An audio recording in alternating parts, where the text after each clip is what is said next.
예수교의 핵심은 예수님입니다. 예수님을 믿는 사람은 예수님의 말씀에 귀를 기울여야 합니다. 예수를 믿는다고 하면서 예수님의 말씀에는 귀를 기울이지 않고 인기에 영합한다든지 시류에 편성한다든지 혹은 자기 이데올로기, 이념이라고 하죠. 자기 이데올로기에 예수님을 가두거나 또 자기 문화를 고집하는 것은 우상을 숭배하는 것입니다. 예수님을 믿어야 하는데 예수님 아닌 것들이 예수님 자리에 앉아있는 것이 많습니다. 성경에 너희는 이 세대를 본받지 말라고 하셨습니다. 그러므로 교회는 세상을 따라갈 것이 아니라 예수님을 따라가며 예수님의 말씀으로 세상을 변혁시켜야 할 것입니다. 본문은 우리의 허를 찌르는 말씀들입니다. 하나님께서 이 말씀을 통해서 우리에게 주시는 교훈이 무엇입니까? 첫째는 하나님은 외모도 보시지만 더욱 우리의 중심을 보신다는 것입니다. 38절에서 40절에 그 내용이 나옵니다. 본문은 서기관들에 대해서 말하고 있습니다. 평행 본문인 마태복음 23장을 보면 바리새인들도 함께 지칭되고 있습니다. 종교 지도자들은 심하게 벌을 받을 것이라고 말씀합니다. 그 받는 판결이 중할 것이라고 말씀하십니다. 우리의 상식을 뛰어넘는 말씀이죠. 왜냐하면 예수님 당시에 하나님을 잘 섬긴다고 자타가 공인하던 사람들이 누굽니까? 바로 예수님 말씀하시는 이 사람들 아닙니까? 서기관, 바리새인들 같은 종교 지도자들 아닙니까? 예수님의 말씀에 의하면 그들은 어떤 사람들입니까? 외식하는 사람들입니다. 바깥에서 밥 먹는다 그런 뜻이 아니고 한자를 보면은 바깥을 꾸밀 식자, 장식할 식자, 속에는 내용이 없는데 껍데기만 번지르르하게 하는 그런 것을 여기서 외식이라고 표현했습니다. 예수님이 말씀하신 그들의 삶의 모습은 외식하는 것입니다. 그들의 모든 행위를 사람에게 보이고자 하는 사람입니다. 경문의 띠를 넓게 한다. 사실 성경 말씀을 가까이 하고 하나님의 말씀을 사랑하고 존중하는 것은 좋은 것입니다. 율법서에 보면 하나님께서 이스라엘 백성들을 구별되게 삼으시고 늘 그 생각을 하고 살 수 있도록 성경에 나오는 그 말씀을 글씨를 쓴 종이를 돌돌 말아가지고 작은 상자를 만들어가지고 이 미간에 줄로 이렇게 묶어서 미간에 붙이거나 손목에 성경 말씀 있는 작은 상자를 이렇게 차고 다니도록 그렇게 했습니다. 그 자체는 나쁜 것이 아니나 그 속에는 하나님의 말씀을 존중하는 그럴 것이 없고 겉으로는 경문을 차되 아주 띠를 넓게 차고 살과 피를 가진 육신이기 때문에 그런 물질적인 것을 통해서도 하나님 생각하도록 그렇게 하셨는데 그런데 그런 하나님 생각하는 건 없고 그냥 사람에게 보이려고 옷수를 아주 길게 하고 잔치의 윗자리와 회당이 높은 자리에 앉는 것을 좋아하는 사람들로 묘사되어 있습니다. 그리고 시장에서 문안받고 사람에게 랍비라, 선생님이라 칭함받는 것을 좋아하는 사람들입니다. 그리고 외식으로 길게 기도하는 사람들입니다. 그래서 우리가 이런 말씀을 읽을 때 그럼 나는 아무것도 안 해야지 그렇게 하면 안 되고 본래는 하나님을 사랑하는 경건의 방법을 하나님께서 이렇게 말씀하신 것인데 이게 이제 속은 없고 겉만 있으니까 책망받는 것인데 극단적인 예를 들면 이 사람들은 집에서 기도해도 되는데 꼭 12시쯤 돼가지고 사람 많을 때 시장에 나가지고 땡 하면 그때부터 이제 기도를 시작하는 겁니다. 그럼 다른 사람들이 보고 야 경건하다 이 시장 바쁜데 저 사람들은 변함없이 저렇게 기도하네. 그러니까 사람에게 보이려고 그러니까 말씀은 하나님 앞에서는 생각하지 않고 사람에게 보이려고 그들의 행위를 그렇게 한다. 거기에 주님이 초점을 맞춰서 말씀을 하고 계시죠. 그들은 사람들 앞에서는 그럴듯하게 보이지만 그 속에는 썩은 것들 또 더러운 것들이 가득하기 때문에 무거운 판결을 받으리라고 말씀을 하십니다. 그러니 여러분, 정치 지도자나 종교 지도자를 우상처럼 받드는 것을 삼가십시오. 그리고 무엇보다 자신이 그런 어리석은 사람이 되지 않도록 조심해야 합니다. 사람은 아무리 훌륭하고 아무리 위대해도 하나님이 아닙니다. 어떤 사람에게도 다 부족한 점이 있고 다 허물이 있습니다. 그것을 미화하고 신격화하는 어리석음을 범하면 안 됩니다. 그리고 무엇보다 본인이 외식에 빠지지 않아야 합니다. 속은 비었는데 겉모습만 화려하게 꾸미는 것이지요. 하나님은 외식을 싫어하십니다. 자기 자랑 늘어놓는 바리새인의 기도보다, 바리새인이 성전에 들어가서 기도하는데 그것도 저 중앙에 와서 딱 펴고 이렇게 하나님 앞에 기도하는데 그 기도 내용이 마치 자기 행위를 칼라 청사진으로 하나님 앞에 제시하는 것 같습니다. 그냥 감사하면 감사하지 왜 남하고 비교를 합니까? 이 세리와도 같지 아니함을, 세리가 어떤지 자기도 모르고 하나님께서 보실 때는 그 중앙에 있지도 모르고 구석에서 고개를 들지도 못하고 가슴을 치며 통하는 그 사람이 하나님 앞에 더럽다함을 받고 내려갔는데 자기 기준에 이 세리와도 같지 아니함을 감사하나이다. 그렇게 하는 거죠.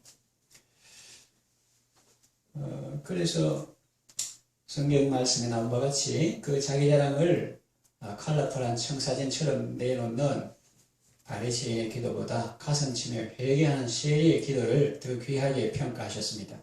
세리가 더 어렵다함을 받고 내려갔다고 성경은 말합니다. 오늘 말씀은 모두 제가 성경을 읽다가 누구 설교를 베낀 것도 아니고 인터넷을 보고 참조한 것도 아니고 제가 목양실에서 성경을 읽다가 제게 주시는 말씀이기 때문에 또 이 시대에 거품과 외형과 형식과 이런 것이 버티지 못하는 이 코로나 사태를 지나가면서 정말 순수한 것만 살아남고 정말 하나님 앞에 살아가는 것만이 보람된 이러한 시대에 주시는 말씀으로 받고 그것을 정리해서 여러분과 함께 나누는 것입니다. 그래서 오늘 말씀은 모두 우리의 일반적인 지식과 배치되는 것 같습니다. 우리는 안 믿는 사람들이나 평신도들이 성직자들보다 벌을 더 많이 받을 것이라고 보통 생각하지 않습니까? 왜냐하면 성직자들은 늘 하나님의 말씀을 가까이 하고 배우니까 아무래도 나을 것 같지 않습니까? 그러나 아닙니다. 참 의외입니다. 그 받는 판결이 더욱 중하리라 그렇게 말씀하십니다. 물론 그 직업 자체가 그렇다는 게 아니고 그렇게 외식하는 사람이 있으면 그렇고 정말로 율법서에 나온 대로 하나님을 사랑하고 말씀을 존중하고 그것뿐만 아니라 속도 거룩하고 경건하고 그러면 이것이 해당이 안 되겠죠. 그러나 그 외식하는 그런 사람에 대해서 주님이 말씀하시는 것입니다. 야고보 사도는 말합니다. 내 형제들아 너희는 선생된 우리가 더 큰 심판받을 줄을 알고 많이 선생이 되지 말라. 그렇게 말씀하십니다. 그래서 성경을 깊이 잘 읽어야 돼요. 이거 듣고 나 주일학교 교사 안 해야 되겠다. 목사님 내년에 우리 학생들이 많이 있고 학부들이 많이 있고 기도해야 될 영혼이 많은데 주일학교 교사를 좀 섬겨주십시오. 안 합니다. 왜? 성경 읽으니까 선생 되지 말라 해가지고 안 합니다. 그렇게 하면 안 되는 거죠. 너무 일방적으로는 있지만 그 말씀의 문맥을 알고 그 의도를 아는 것이 중요합니다. 선생된 우리가 더 큰 심판받을 줄 알고 많이 선생이 되지 말라 이 말씀은 주일학교 교사 되지 말라는 말이 아니고 무슨 말입니까? 남을 가르치기 전에 먼저 자신을 가르치고 다른 사람을 섬기는 사람이 되어라 그런 말씀입니다. 그리고 이 가르치는 것도 중요하고 좋지만 신명기 강조하고 좀 부지런히 가르쳐야 있잖아요. 앉았을 때 일어나 이 가르치는 것도 중요하지만은 먼저 자신이 좋은 학생이 되어라. 먼저 자신이 주님께 날마다 배우고 이 학자의 혀로 권피관자를 말로 잘 위로하는 것도 좋지만 이사야 선지자가 말한 바와 같이 먼저 학자의 귀를 가져서 하나님의 말씀을 잘 듣는 것이 중요해요. 자기는 하나님 앞에 안 들으면서 자꾸 다른 사람에게 가르치려고 하고 자기는 오늘 엎드리지 않으면 내일 일어서서 가르칠 수 없다. 그래 오늘 엎드리고 듣고 배우고 주님께 좋은 학생이 먼저 되어라 하는 그런 말씀이죠. 그렇다고 여러분의 지도자들을 선생님 우리가 더 큰 심판받을 줄 알고 이렇게 이랬다고 여러분의 지도자들을 너무 욕하거나 비난하지는 마세요. 그런 분들은 중에는 안 그런 분들도 많이 있으니까요. 그리고 초신자들이나 믿음이 연약한 사람을 너무 축혀 세우지도 마세요. 그래서 사람은 다 누구나 똑같기 때문에 그 이상도 아니고 그 이하도 아니고 똑같이 이렇게 대화하는 것이 좋습니다. 믿음이 연약한 사람을 너무 이렇게 축혀 세우는 것도 안 좋아요. 종교 지도자들을 비판하신 것은 그들의 외식 때문이지 그들의 교훈 때문이 아닙니다. 따라합시다. 외식 때문이지. 외식 때문이지. 교훈 때문이 아니다. 교훈 때문이 아니라. 마태복음 23장 2절에서 3절 보면 주님의 말씀이 나오는데 제자들에게 하신 말씀이 서기관들과 바리새인들이 모세의 자리에 앉았으니 그러므로 무엇이든지 그들이 말하는 바는 행하고 지키되 그들의 행위는 본받지 말라 그랬습니다. 주님께서 말씀하신 것을 잘 기억해야 합니다. 그들의 말하는 바는 행하고 지키다 그렇게 했습니다. 행위는 본받지 않더라도 그 모세의 자리에 앉았으니까 말하는 바는 행하고 지키라 그랬습니다. 그런데 사람들 중에서 연약함을 넘어서 악함으로 치닫는 사람을 옹호하는 것은 그 영혼을 돕는 것이 아닙니다. 그들이 건강한 신앙 인격으로 세워지도록 사랑하고 기도해 주십시오. 그들이 잘 못한 것이 있거든 사람들 앞에서 그 사람을 변호하기 전에 먼저 주님 앞에 나아가 그 대신 용서를 내가 구하십시오. 예수님처럼 말입니다. 아버지여 그의 죄를 용서해 주소서. 자기의 죄를 알지 못하기 때문입니다. 이게 바른 길입니다. 그런데 이렇게 하기는 힘들고 어려우니까 말로만 도와주는 쪽을 택하기 쉬운데 그것은 그 영혼을 세우는 것이 아니라 무너뜨리는 것입니다. 그리고 공동체 질서도 무너뜨리는 것입니다. 자, 예수님이 종교 지도자들에게 하신 말씀은 물론 지도자들에게 해당되는 말씀입니다. 그러나 그 원리는 누구에게나 적용됩니다. 그래서 이 말씀을 각자 자신에게 적용시키는 것이 지혜요 복입니다. 외식에서 벗어나야 합니다. 겉모습을 아름답게 가꾸는 것이 나쁘다는 말이 아닙니다. 껍질이 있어야 알맹이도 보호할 수 있지요. 우리는 거룩한 습관을 가지도록 노력해야 합니다. 좌로나 우로나 치우치면 안 됩니다. 외식하지 않는다면서 외모 관리를 안 하면 민폐를 끼칠 수 있습니다. 그 외식하지 말라는 말씀은 그러면 무슨 뜻이냐? 방금 말씀드렸듯이 위선과 거짓을 멀리하라는 말씀입니다. 그러기 위해서는 하나님 앞에서 자신의 중심을 늘 살펴보고 점검하는 자세가 필요합니다. 자신을 지켜서 세속에 물들지 않도록 스스로 조심하고 노력해야 하겠습니다. 둘째로 이 말씀을 통해서 우리에게 주시는 교훈이 무엇입니까? 하나님은 양이 아닌 비율을 보신다는 것입니다. 그것은 41절에서 44절에 그 내용이 나오죠. 예수께서 헌금함에 대하여 앉으셨습니다. 우리가 어떻게 헌금하는가 이렇게 보고 계셨습니다. 여러 부자, 한 부자가 아니에요. 여러 부자는 많이 넣더라는 거죠.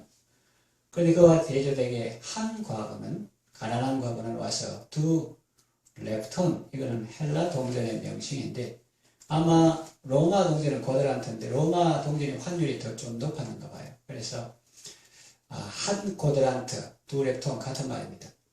작은 동전을 넣었다는 거죠. 이런 상황을 보시고 예수님께서 제자들에게 교훈하시는 내용입니다.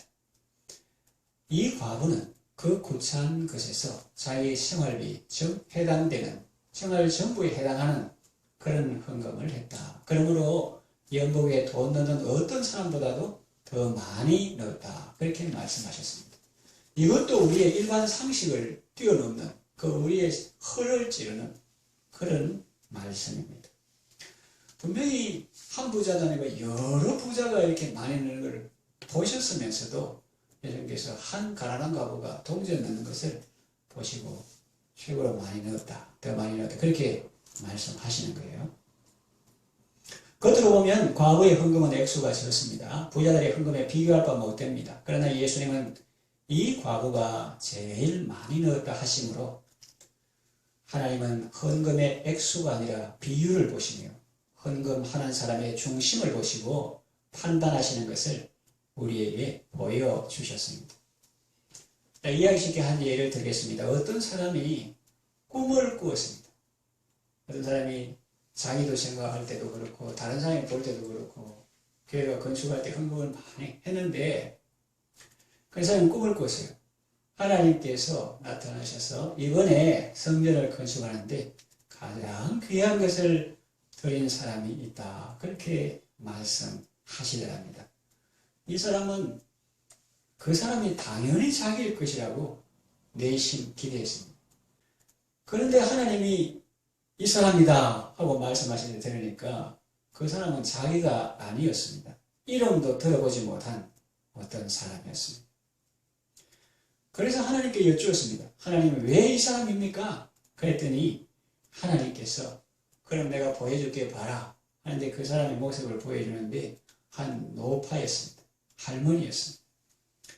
이분은 공사 현장 근처에도 오지 못했습니다. 무엇이라도 드리고 싶었으나 아무것도 드릴 것이 없었습니다. 그 자기 몸으로 헌신할 수도 없었어요. 가서 노가다 막노동 이런 것도 할 형편이 못 되었습니다. 그래서 그분은 이게 조금 옛날 이야기입니다. 그래서 이분은 공사 현장에도 금줄을 쳐놔서 아무나 못 오게 해놨기 때문에 공사 현장에 일하러 가는 말에게 좋은 먹이를 제공했습니다. 나는 힘도 없고 막노동도 못하고 드릴 것도 없고 네가 거기에 일하러 가니까 내가 주는 이 음식을 먹고 거기서 열심히 짐을 나르고 열심히 일해라. 그 일하러 가는 말에게 좋은 먹이를 제공했습니다. 이 할머니는 비록 공사 현장에는 금줄을 쳐놓아서 들어가지 못했지만 마음으로는 누구보다 더 하나님을 사랑하고 성전 건축을 위해서 힘을 썼던 것입니다. 하나님은 헌금한 양을 보시는 것이 아니라 그가 얼마나 하나님을 사랑하며 하나님의 은혜에 감사하는지 그 중심을 보시고 또 헌금이 그가 가진 것 중에서 어떤 비중을 차지하는 것인지 그것을 보시는 것입니다. 그러므로 여러분의 섬김이나 드림이 주님이 인정하시고 주님이 칭찬하시는 그런 섬김이 되고 그런 드림이 되기를 바랍니다. 아멘. 세 번째 이 말씀을 통해서 주시는 교훈은 건물보다 사람을 보십니다 하는 것인데요. 13장 1절에서 2절에 그 내용이 나옵니다. 당시 성전은 헤롯 성전이라 불렸습니다. 처음에 솔로몬 성전 있었고 그것이 파괴되고 난 다음에 포로기에 돌아와서 이제 스룹바벨 성전이 있었고 이제 헤롯 성전인데 이것은 정치적 의도가 있는 그런 것이기 때문에 세속적인 것이 작용해서 아주 웅장하고 화려하게 지어놨죠. 그래서 제자들마저 예수님께 그 건물을 보이면서 자랑합니다. 선생님 보십시오. 이게 얼마나 웅장합니까? 이 돌들이 얼마나 큽니까? 이 기술이 얼마나 정교합니까? 그러면서 선생님이신 예수님 앞에 자랑하는 거죠. 그러나 예수님은 말씀하십니다. 너희들이 이것을 보고 이것을 자랑하느냐? 이 성전은 철저하게 무너질 것이다. 그렇게 말씀했습니다. 구약시대는 건물을 성전이라 했습니다. 그러나 오늘날은 그렇지 않습니다. 엄밀히 말하면 예배를 드리니까 예배당이라고 합니다. 혹은 교회당이라고 하는데 같은 의미입니다. 예수님은 자신이 참 성전이라고 하셨습니다. 주후 70년에 로마군 티투스 장군에 의해서 이 로마군에 의해서 헤롯 성전이 철저히 파괴되었습니다. 그것은 무엇을 의미하느냐? 심판의 의미도 있지만 또한 의미는 뭐냐? 성전 중심의 구약 제사가 아닌 예수님 중심의 예배가 시작되어야 함을 알리는 의미도 있습니다. 그 나누면 예수님이 오셨는데도 계속 구약적으로 양잡고 소잡고 피 흘려가지고 제사 드릴 것 아닙니까? 우리 예수님께서 내가 성전인, 예수님이 성전인 것을 말씀하시고 헐면 사흘 만에 다시 이렇게 하신 대로 죽으시고 부활하셨는데도 계속 그 보이는 것에 집중하면 안 되니까 이 유대인들이 우상 숭배하고 하나님 안 섬기고 거기에 대한 심판의 의미로 철저하게 파괴된 의미도 있지만 이제 참 성전이 왔으니까 형식적인 옛날 성전은 이렇게 그런 제사 중심, 성전 중심 신앙생활 아니고 예수님 중심으로 신앙생활 할 것을 보여주신 의미도 있습니다. 사마리아 수가성 여인이 예수님께 질문했습니다. 우리 조상들은 이 산에서 예배하였는데 당신들, 즉 유대인을 말하죠. 당신들의 말은 예배할 곳이 예루살렘에 있다 하더이다. 그때 예수님이 이렇게 말씀하셨습니다. 요한복음 4장 21절에서 24절에 그 말이 나오는데 여자여 내 말을 믿어라. 이 산에서도 말고 예루살렘에서도 말고 너희가 아버지께 예배할 때가 이르리라. 너희는 알지 못하는 것을 예배하고 우리는 아는 것을 예배하노니 이는 구원이 유대인에게서 남이니라. 그러면서 중요한 말씀을 하셨는데 아버지께 참되게 예배하는 자들은 영과 진리로 예배할 때가 오나니 곧 이때라. 아버지께서는 자기에게 이렇게 예배하는 자들을 찾으시느니라.